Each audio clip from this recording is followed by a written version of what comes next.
오늘 우리는 고린도후서 5장 18절 이하에 있는 말씀을 보았는데 이 말씀을 중심해서 화해하게 하소서라는 제목으로 이제 말씀을 나누겠습니다. 먼저 말씀을 드리는 것은 오늘 드리는 예배는 총회 주일 예배로 특별히 오늘 이 설교는 우리 교단 전국 교회가 함께 나누는 말씀입니다. 오늘은 매년 맞게 되는 총회 주일이지만 그 의미가 더욱 특별한 것은요, 본교단 제100회 총회가 되는 해고요, 선교 130주년이 되는 해고요, 민족적으로는 광복 70주년이 되는 해이기 때문에 그렇습니다.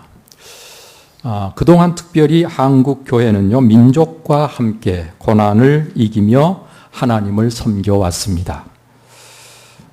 선교 초기에 우리 한민족은 국권 상실과 일제 식민 지배를 당하면서 큰 고통을 겪었습니다. 또 분단된 남북 간의 6.25 전쟁으로 인해서 550만 명이나 되는 사상자를 우리가 경험하게 되었고요. 1천만 이상 가족이 있는 그런 처참한 경험들을 했습니다. 여러분, 그런가 하면 우리는 20세기 말에 권위주의적인 정치와 또는 경제적인 어떤 빈곤의 터널을 빠져나오기 위해서 상당한 기간을 힘겹게 살아왔습니다. 여러분, 이와 같은 역사적 경랑 속에서도 우리 총회는 참으로 놀라운 성장을 계속해 왔습니다. 그래서 현재 우리 대한예수교 장로회 총회 우리 통합 측 교단의 노회는 65개 노회고요. 교회는 8,592개 교회고요. 우리 교단의 성도 수는 280만 8,912명으로 집계가 되어 있습니다. 우리 교단은 6개 대륙의 90개 국가에 1,370명의 선교사를 파송하고 있는 것입니다. 여러분, 이렇게 명실공히 우리 총회는 한국의 장로교회를 대표하는 교단이 된 것입니다.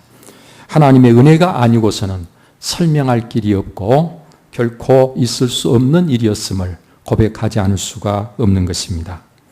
이제 앞으로 다가오는 100년을 또 다른 도전과 고난의 시기가 될 것으로 내다보지 않을 수 없습니다. 잘 아시는 대로 동북아시아 긴장이 자꾸 높아져 가고 있고 통일 이후에 민족 통일을 위해서 치러야 될 대가 또한 클 것임을 예상하고 있고 우리 사회는 평균 수명 연장으로 인해서 노령화가 가속화되고 있고 저출산 경향으로 인해서 인구가 계속 감소하고 있으며 쏟아져 들어오는 외국인들로 인해서 다민족, 다문화 사회가 되어져 가고 있는 것입니다. 여러분, 이와 같은 변화의 물결 속에 우리 교회는 하나님의 선교를 위한 도전을 더욱 힘차게 하지 않으면 안 되는 새로운 각오가 요청되는 시점에 있습니다. 한 국책연구기관에서 최근 발표한 보고에 따르면요, OECD 국가 34개국 중에서 우리 사회 갈등 지수가 두 번째로 높고요. 그 사회 갈등 관리 지수는 오히려 27위에 불과하다는 것입니다. 우리나라 사회 갈등 비용으로 계산해 보니까 우리나라 GDP의 27%를 차지할 만큼 돈으로 계산하면 300조 원 가까이 된다는 통계가 나와 있습니다. 실제로 남북 간 갈등은 물론이고 지역 간 또는 세대 간 또는 노사 간, 정치 집단 간, 남녀 간 또는 가족 간, 종교 간, 종파 간 갈등이 도를 넘어서고 있는 것입니다. 여러분, 이와 같은 때에 하나님께서 축복의 통로인 교회를 향해서 화해의 사명을 감당하라고 말씀하고 계시는 것입니다. 이것이 바로 오늘 이 시대적 사명인 것입니다. 그래서 이번 9월에 열리는 제100회 총회 주제를 주님, 우리로 화해하게 하소서라고 주제를 정하고 화해의 방향을 모색하고 있는 것입니다. 여러분, 이 화해의 사명을 감당하기 위해서 이제 세 가지를 꼭 명심해야 할 것입니다. 그 첫 번째는 하나님께서는 그 아들 예수 그리스도를 보내셔서 죄인들이 하나님과 화해할 수 있도록 하셨다는 사실입니다. 지상 최대의 화해 사건을 이야기한다면 바로 예수님께서 이 세상에 오셔서 하나님과 우리 사이를 화목케 하신 사건입니다. 하나님께서 말씀으로 세상을 창조하셨습니다. 그리고 하나님은 흙으로 우리 인간을 빚으시고 그 코에 생기를 불어넣어 우리가 생명체가 되게 해주셨습니다. 그런데 그 인간이 하나님의 말씀을 거역하고 불순종함으로 타락하게 되었고 그 결과로 죽음이 오게 되었습니다. 이 땅은 우리 사람으로 인해서 저주를 받았습니다. 형제 살인의 사건이 벌어지면서 사람들의 죄악이 점점 더하여지고 세상에 죄가 가득 차게 됩니다. 우리의 상황이 비참한 지경에 놓이게 되었습니다. 그 어디에도 어느 방향을 바꿔놓을 수 있는 그 어떤 출구도 없는 것입니다. 왕을 세워보고 사사를 세워보고 선지자를 세워보고 제사장을 세워보고 여러 가지 방법을 동원해도 오늘 우리가 화해할 수 있는 길로 다시 나아갈 수가 없는 상황에 놓이게 된 것입니다. 여러분, 그래서 하나님께서는 예수 그리스도를 이 세상에 보내주셨고 예수 그리스도 그분으로 인해서 하나님과 화해할 수 있는 길이 비로소 열리게 된 것입니다. 오늘 여기 본문에 그는 하나님을 말씀합니다. 그가 그리스도로 말미암아 우리를 자기와 화목하게 하시고 라고 말씀하시죠. 하나님은 그리스도로 말미암아 하나님 자신과 우리를 화목하게 하신 분이십니다.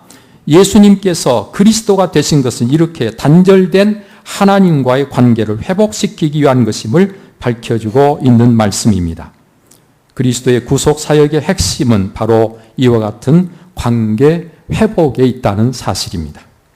여러분, 이렇게 예수 그리스도로 말미암아 하나님과 화해함으로 관계가 회복된 사람을 새로운 피조물이라 그렇게 일컬게 됩니다.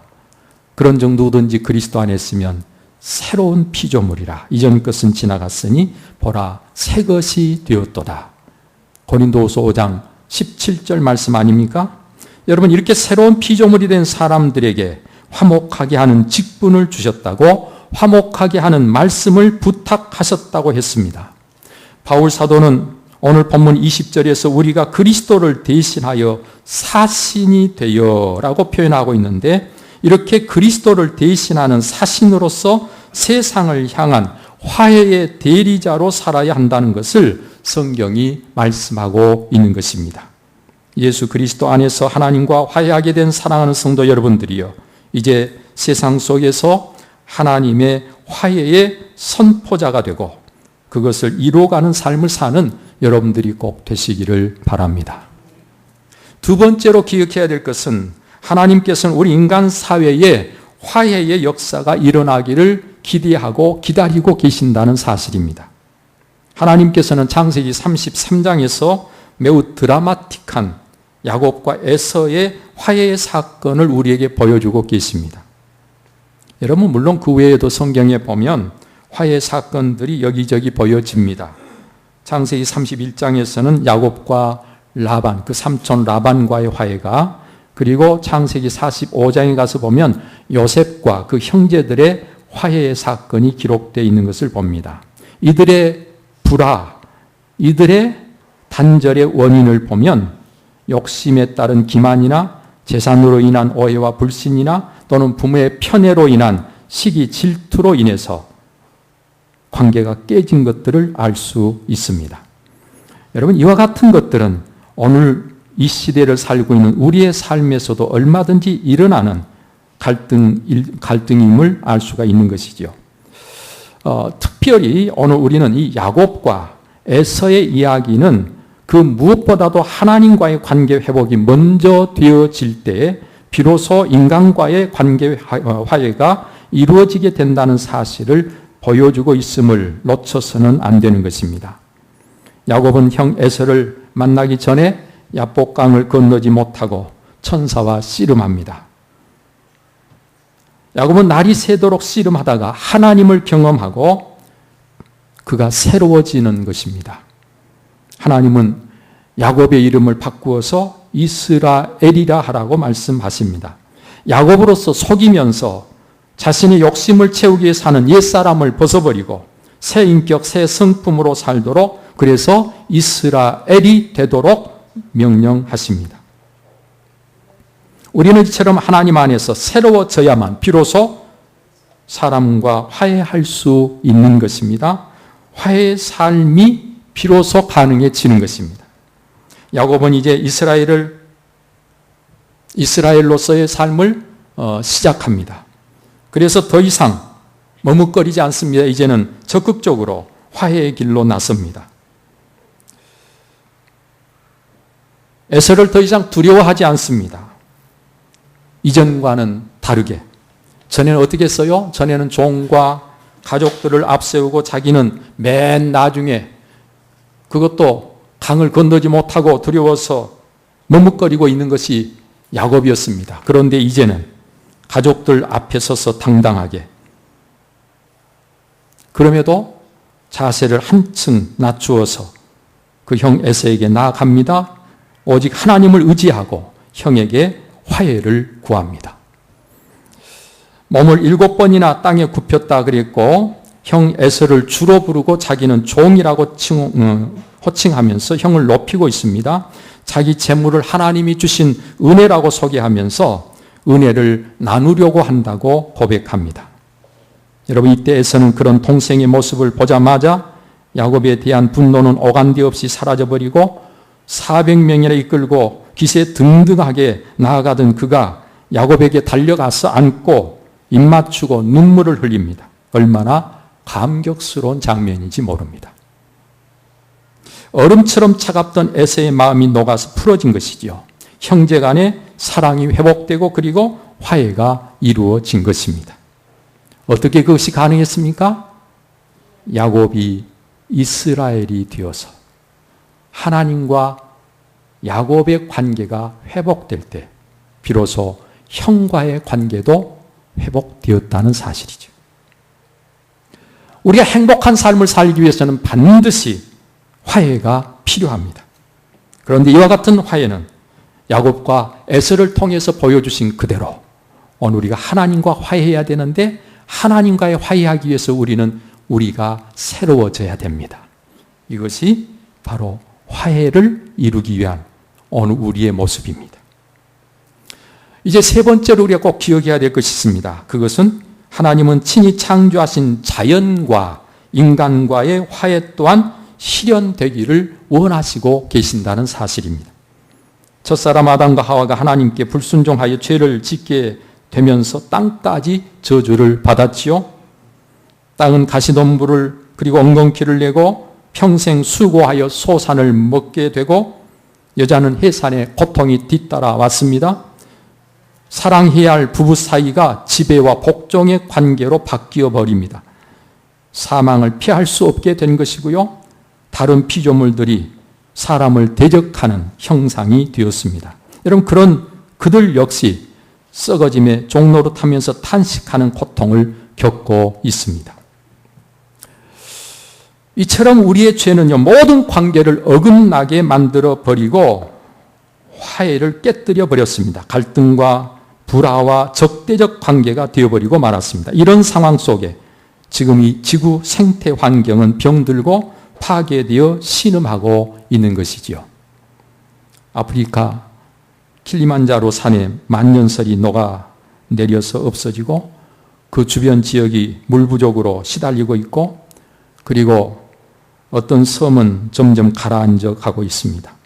어떤 학자의 보고에 의하면 태평양 한가운데 쓰레기로 만들어진 섬이 생겼다고 이야기를 합니다.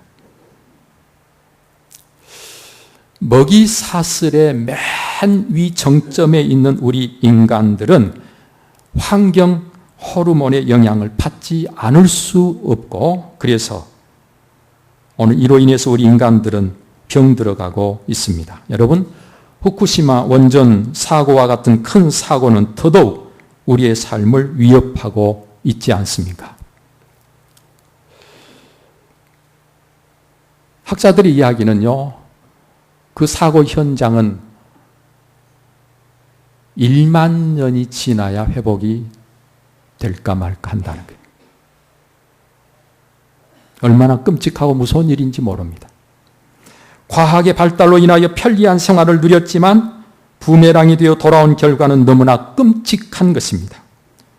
인류는 이제 편리함을 택할 것인가 아니면 생명을 택할 것인가, 이 둘 중에 하나를 선택하지 않으면 안 되는 기로에 서 있습니다. 여러분, 우리가 어떻게 해야 하겠습니까? 우리의 아버지 하나님은 전 우주 만물의 주인이십니다. 따라서 그리스도로 말미암아 하나님과 화해하게 된 우리 그리스도인이라면, 즉 새로운 피조물이라면 당연히 그 사명이 전 우주적 차원의 사명을 가질 수밖에 없습니다. 하나님께서 우리가 화해의 사명을 감당하기를 원하신다 했습니다. 여러분, 우리 주님도 말씀하시기를 너희는 세상의 소금이라고 너희 빛이 사람들 앞에 비치게 하여 그들로 하여 너희 착한 행실을 보고 하늘에 계신 너희 아버지께 영광을 돌리게 하라고 우리에게 말씀하셨지 않습니까? 이제 모든 사람들과 모든 피조물들과 온갖 생명체들과 화해의 일을 우리가 나서서 하지 않으면 안 되는 것입니다. 화해의 빛을 비추지 않으면 안 되는 것입니다. 어쩌면 그리스도께서 다시 오시기까지는 이 땅에 이런 문제들이 해결되지 못할지도 모릅니다. 새 하늘과 새 땅이 임하지 않고서는 극복이 어려울 수 있습니다. 그런데 그러면 그럴수록 우리는 이사야 선지자의 외침처럼요, 이리가 어린 양과 함께 살며 표범이 어린 염소와 함께 누우며 송아지와 어린 사자와 살찐 짐승이 함께 있어 어린 아이에게 끌리며 젖먹는 아이가 독사의 구멍에서 장난하며 젖된 어린 아이가 독사의 굴에 손을 넣어도 해함도 상함도 없는 그런 세상, 하나님의 나라를 사모해야 하는 것입니다. 물이 바다 덮음같이 여호와를 아는 지식이 세상에 충만해질 수 있도록 우리는 간절히 기도해야 하는 것입니다. 하나님이 원하시는 것을 우리도 원하고 우리가 함께 힘쓰면 반드시 어느 날인가 하나님은 우리를 통해서 그 일을 이루실 것이기 때문에 그렇습니다. 이와 같은 화해의 길은 하나님께 달려 있다고 성경은 말씀합니다. 그렇습니다. 하나님과의 화해도, 우리 인간끼리의 화해도, 그리고 다른 피조물과의 화해도 우리의 힘과 우리의 노력만으로는 이루어질 수가 없습니다. 하나님의 도우심이 꼭 필요합니다. 하나님의 역사가 있어야만 하는 것입니다. 여러분, 바로 그래서 우리는 주님, 우리로 화해하게 하소서라고 기도할 수밖에 없다는 것입니다. 여러분, 이렇게 기도할 때 우리의 연약함을 아시는 성령님께서 우리를 위해 친히 간구하시게 될 것입니다. 사랑하는 성도 여러분들이여, 하나님은 은혜로 백회총회를 맞이하게 주셨습니다. 그리고 앞으로도 그 하나님의 은혜는 계속될 것입니다. 이제 우리는 다시 새로운 100년을 내다보면서 다가올 민족의 평화 통일을 꿈꾸고, 그럼에도 불구하고 경제 난과 사회 환경적 어려움들이 다가오고 있음을 우리는 또한 예견하면서 여기에 대한 대처를 잘 해나가는 하나님의 사람들이 되어야 합니다. 에너지 위기, 식량 위기, 생태 위기, 가정 위기, 많은 위기들이 우리 앞에 있습니다. 그래서 어떤 사람은 비관합니다. 또 어떤 사람은 낙관합니다. 우리는 비관도 낙관도 할 필요가 없습니다. 하나님과 함께 할 수만 있다면, 하나님이 함께 해 주시기만 한다면 이런 모든 문제들은 더 나은 내일을 위한 징검다리가 될 것이기 때문에 그런 것입니다. 이제 우리는 오직 하나님을 바라보고 하나님을 의지하고 하나님과 함께 이 모든 문제를 해결해 가면서 하나님이 원하시는 하나님의 사명자들로 이 세상을 살아가야 하겠습니다.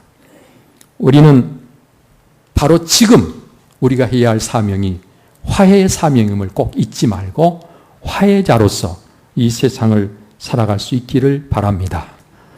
이를 위해서 더욱 믿음의 길을 좌로나 우로나 치우치지 말고 정말 정확하게 걸어가는 여러분들이 꼭 되시기를 바랍니다.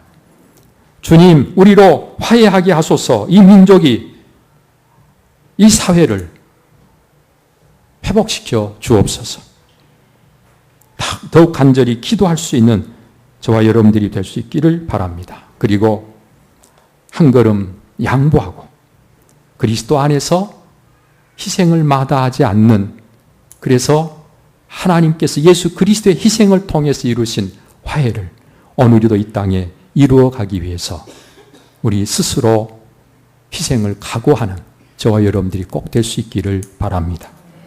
이렇게만 한다면 오늘 우리는 이 세상의 화해의 사도가 되되 그리스도의 사신으로 이 세상을 살아가면서 주님이 원하시는 진정한 평화를 이루어가는 우리 모두가 될 수 있을 줄로 믿습니다. 기도하겠습니다. 살아계셔서 역사하시는 아버지 하나님, 오늘도 하나님께서 오늘 우리로 화해케 하심을 감사합니다. 예수 그리스도를 믿어 하나님과 화해케 된 저희들이 이 세상 속에서 또한 화해의 직분을 가지고 놀라운 하나님의 역사를 이루어 가기를 소원합니다. 이를 위해 우리 모두가 믿음의 정도를 걷게 해 주옵소서. 우리 모두가 화해케 하옵소서. 회복시켜 주옵소서. 또 간절히 기도하는 저희들이 되게 해 주옵소서. 그리고 우리가 한 걸음씩 양보하며 희생을 각오함으로 하나님이 이루신 화해가 오늘 이 땅에 임하게 하여 주시옵소서. 참으로 평화가 필요합니다. 하나님이 주시는 진정한 평화가 이 땅에 필요합니다. 오늘 교회를 통해서 이 복이 세상으로 흘러 넘쳐나게 해 주옵소서. 이 모든 우리 주 예수 그리스도의 이름으로 기도하옵나이다.